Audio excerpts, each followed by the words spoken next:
महाराष्ट्र नवनिर्माण सेनेचा 19वा वर्धापन दिन उद्योगनगरी पिंपरी चिंचवडमध्ये साजरा होतोय। अर्थातच राज ठाकरे स्वतः या मेळाव्याला आज जो सभा होती त्याला संबोधित करतात आणि आपण बघतोय की राज्यभरातून जे पदाधिकारी आहेत, कार्यकर्ते आहेत, त्यांच्यामध्ये मोठा उत्साह दिसतो आहे आणि या भक्तिशक्तीच्या नगरीमध्ये अर्थातच हा मेळावा होत असताना, वर्धापन दिन साजरा होत असताना पक्षवाढीसाठी म्हणजे पक्षाची जी ताकद आहे ते पुणे, पिंपरी चिंचवड आणि एकूणच राज्यभरात वाढवण्यासाठी राज ठाकरे काय बोलतील याकडे सगळ्यांचं लक्ष लागलेलं आहे। पिंपरी चिंचवडमध्ये 2012ला मनसेचे महानगरपालिकेमध्ये एकूण 4 नगरसेवक होते, त्यानंतर एक नगरसेवकच त्यांचा निवडून आला। आता मात्र जी आगामी महानगरपालिका निवडणूक आहे, राज्यभरामध्ये मनसे काय भूमिका घेते, निवडणुकीसंदर्भात भाजपसोबत जातीये का स्वतंत्र लढणार आहेत याबद्दल उत्सुकता आहे आणि त्या संदर्भात आज काही बोलतील का राज ठाकरे या देखील कडे सगळ्यांचं लक्ष लागलंय। तत्पूर्वी आपण बघतोय की या सगळ्या तयारीचा आढावा घेण्यासाठी म्हणून जो 11 वाजता वर्धापन दिन जो आहे तो साजरा होतो आणि त्यासाठी म्हणून जे पदाधिकारी आलेले आहेत त्यांच्याशी आपण बोलूया। खरं तर पक्षाला 19 वर्ष होत आहेत आणि मागे वळून पाहताना आता काय वाटते, काय विश्वास निर्माण झालाय, काय सांगाल? मागं वळून पाहताना आम्ही सगळे पॉझिटिव्हच आहोत आणि सकारात्मक आहोत। आदरणीय राजसाहेब ठाकरे जोपर्यंत आमच्याबरोबर पक्षाचं नेतृत्व करता येत आणि आदरणीय राजसाहेबांचा खूप करिश्मा या महाराष्ट्रावर आहे आणि मराठी माणसावर आहे, त्यामुळं पक्षालाही चांगले दिवस येणारच आहेत, चांगले दिवस आहेतच।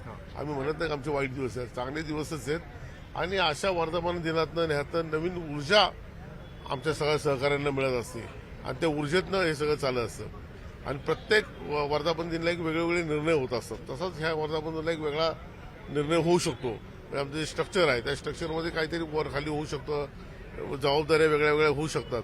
त्यामुळे ह्या 19व्या वर्धापन दिनाला एक विशेष महत्त्व आहे आणि पिंपरी चिंचवड सारख्या शहरात आदरणीय राजसाहेबांनी वेळ दिली ते खूप मोठं आहे आम्हा सगळ्यांसाठी आणि चांगली तयारी या सगळ्या मंडळींनी केल्यामुळे हा विशेष महत्त्व या वर्धापन दिनाला या ठिकाणी। सर, अलीकडे बघितलं तर मनसेचे जे आंदोलन आहेत ते होताना दिसत नाहीत, म्हणजे अनेक आता घटना घडल्यात। ईव्हीएम संदर्भामध्ये राजसाहेबांनी आपली भूमिका स्पष्ट केली होती, त्यानंतर जे काय आत्ताची परिस्थिती आहे, राजकीय परिस्थिती असेल त्यावरही वेळोवेळा भूमिका येत आहेत। मात्र रस्त्यावर अनेक ठिकाणी ज्यावेळेस मनसे उतरते अशी महत्त्वाची जी सिविक इश्यू आहेत त्या संदर्भामध्ये मनसे देतात मरगळ आली असं म्हणता येईल का?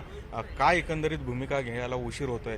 आत्ता जी महापुरुषांची बदनामी अनेकांकडनं केली जाते किंवा औरंगजेबांचं प्रकरण चाललंय कबरीचं किंवा एकंदरीत राजकीय परिस्थिती काय झालंय नेमकं? आता ह्या सगळ्या राजकीय परिस्थिती संदर्भात आदरणीय राजसाहेबांनी बोलणं उचित आहे। आपण जो म्हणालात की आंदोलन असेल, रस्ते उतरणं असेल, ते त्या भागात त्या ठिकाणी आम्ही आंदोलन करतोच आणि करतो, पण नेहमीच मनसेने रस्त्यावर उतरायला पाहिजे, खळपाटक केलं पाहिजे असं नाहीये किंवा मग नेहमीच आम्हीच करायला पाहिजे सगळं। आमच्या मुलांवर आदरणीय राजसाहेब नेहमी सांगत असतात की आमच्या मुलांवर लाखो हजारो मुलांवर आमच्या केसेस दाखल झालेल्या आहेत आणि हे सरकार असताना हे करत असताना ह्या सगळ्या गोष्टी आहेत, परंतु पक्ष हा त्या वेळेस ते घेत आणि ह्या ज्या तुम्ही भूमिका म्हणता आता ज्या सांगितलेल्या ह्याच्यात याच्या आदरणीय राजसाहेबांनी त्यांच्या पद्धतीने भूमिका घेतलेल्या आहेत। पण एकंदरीत अबू आझमी असतील किंवा गुणरत्न सदावर्तेकडनं अलीकडेच स्टेटमेंट येताना दिसलंय, यांना काय थेट इशारा आहे या सगळ्या संदर्भामध्ये? सदावर्ते गुणवत्तेबद्दल बोलणं त्याची ती गुणवत्ताच नाही त्यांच्याबद्दल बोलणं,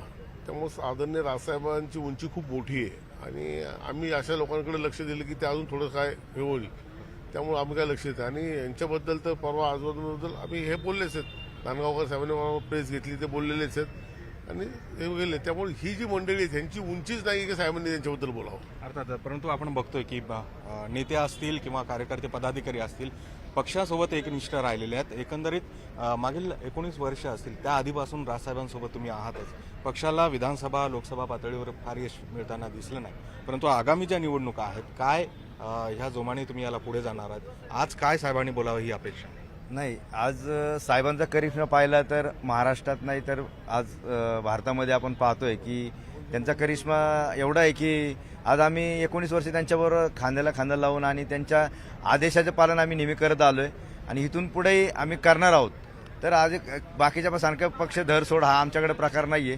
19 वर्ष दिले तर त्याचा करिश्मा नक्कीच आल्याच्यानंतर ह्या इलेक्शनमध्ये जास्तीत जास्त जोमाने आम्ही काम करतोय, त्याचा नक्कीच यावेळेस फायदा होईल आणि एवढंच बोलतो. ग्रामीण भागामध्ये मनसे पोहोचणं रुजणं गरजेची होती, ती त्या पद्धतीने पोहोचलेली आहे.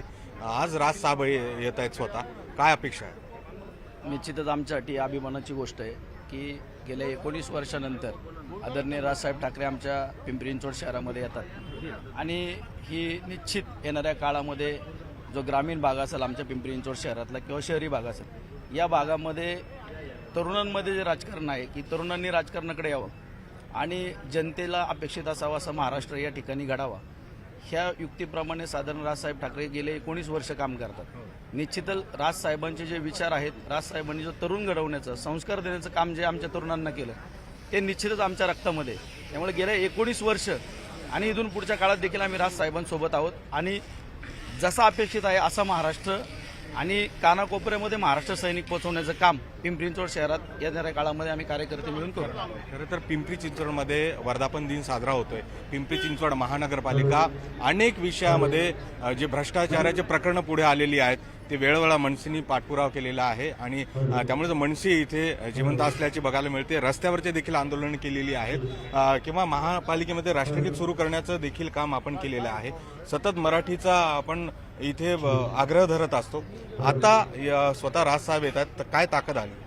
ताकद तर आम्हाला मिळतीच आहे राजसाहेबांकडनं आणि ती नेहमीच मिळत राहणार. साहेबांनी जो आदेश देतील साहेब तो आम्ही नक्कीच पार पाडणार. काय अपेक्षा आहेत साहेबांकडनं आगामीच्या निवडणुका आहेत त्या दृष्टीने? साहेबांकडनं खूप अपेक्षा आहेत आणि त्या साहेब आमच्या पूर्ण करतील हे आम्हाला विश्वास आहे. अर्थात इकडे काही महिला पदाधिकारी सुद्धा आहेत. आपण महिलांकडनं जाणून घेऊया की नेमकं काय अपेक्षित आहे. आज स्वतः राजसाहेब येत आहेत तिकडे. महिलांच्या बाबतीमध्ये अतिशय संवेदनशील असतात. एकंदरीत राज्याची परिस्थिती बघता आता मनसेनी भूमिका घेऊन या संदर्भामध्ये काय आंदोलन करणं गरजेचे वाटते तुम्हाला आणि आज राजसाहेबांकडनं काय अपेक्षित आहे ऐकणं? नमस्कार. आज महाराष्ट्र नवनिर्माण सेनेचा 19वा वर्धापन दिन आहे. सर्वांना शुभेच्छा. साहेबांनी आम्हाला चांगलीच भूमिका सांगतात, नेहमी त्यांचे चांगलेच विचार असतात आणि आज आमच्या पिंपरी चिंचवड महिला सेनेना ही एक दिवाळी आहे आमच्यासाठी. एक आमच्या घरचं कार्य असल्यासाठी आम्ही अगदी उत्साही आहोत साहेबांचे भाषण ऐकायला. आणि साहेबांचे वारंवार जे आम्हाला सगळ्यांना हे असतं संबोधन असतं ते अगदी आम्हाला मनाला रुजतं अगदी. आणि सत्ता कुठलीही नसताना प्रत्येक प्रश्न जर साहेबांकडे सुटत असेल तर सत्तेत यायला आम्हाला वेळ लागणार नाही. देर है लेकिन अंधेर नाही हो जाएगा. महानगरपालिका आता आमच्याच या 19व्या वर्धापन दिनानिमित्त जे साहेब काय संबोधित करतील ते आमची महानगरपालिका नक्कीच आम्ही नगरसेवक बहुमत संख्येने निवडून येऊ ही आमची अपेक्षा आहे आणि साहेबांचे धन्यवाद. अर्थातच देर है लेकिन अंधेर नाही असा विश्वास या सगळ्या पदाधिकाऱ्यांना वाटतोय. सत्तेत नसतानाही अनेक लोक राज ठाकरे यांच्याकडे काम घेऊन जातात, मनसेकडे काम घेऊन जातात आणि ती कामं होतात. त्यामुळे सत्तेत यायला उशीर लागणार नाही हा विश्वास खरं तर या सगळ्या कार्यकर्त्यांमध्ये दिसतोय. 19 वर्षाचा जो सर्व काळ आहे त्यामध्ये मनसे कात टाकताना दिसते आहे. अनेक जी गोष्टी आहेत ते आता पदाधिकाऱ्यांकडनं आपल्या लक्षात आल्या की जी रस्त्यावरची आंदोलन आहे ती वेळोवेळा करणं गरजेचं नाहीये असं मनसेच्या पदाधिकाऱ्यांना आता वाटतंय. अनेक कार्यकर्त्यांवर या आंदोलनादरम्यान गुन्हे दाखल झालेले आहेत. त्यामुळे जी भूमिका आहे ती आता मवाळ होतीये का काय अशी एक चित्र दिसते. त्यामुळे मनसेची भूमिका जी प्रखर ओळखली जाते त्याकडे देखील सगळ्यांचं लक्ष आहे. कोणत्या मुद्द्यावर आज राज ठाकरे इथे बोलतील, औरंगजेबाची कबर असेल, त्याचबरोबर एकंदरीत महापुरुषांची होणारी बदनामी असेल, बीड मसाजोगचं जे प्रकरण आहे त्या संदर्भात किंवा एकूण राजकीय परिस्थिती जी आहे सध्याची राज्यातली त्या संदर्भात देखील राज ठाकरे काय बोलतात आणि आपल्या पदाधिकाऱ्यांना काय आदेश देतात याकडे सगळ्यांचं लक्ष लागलं.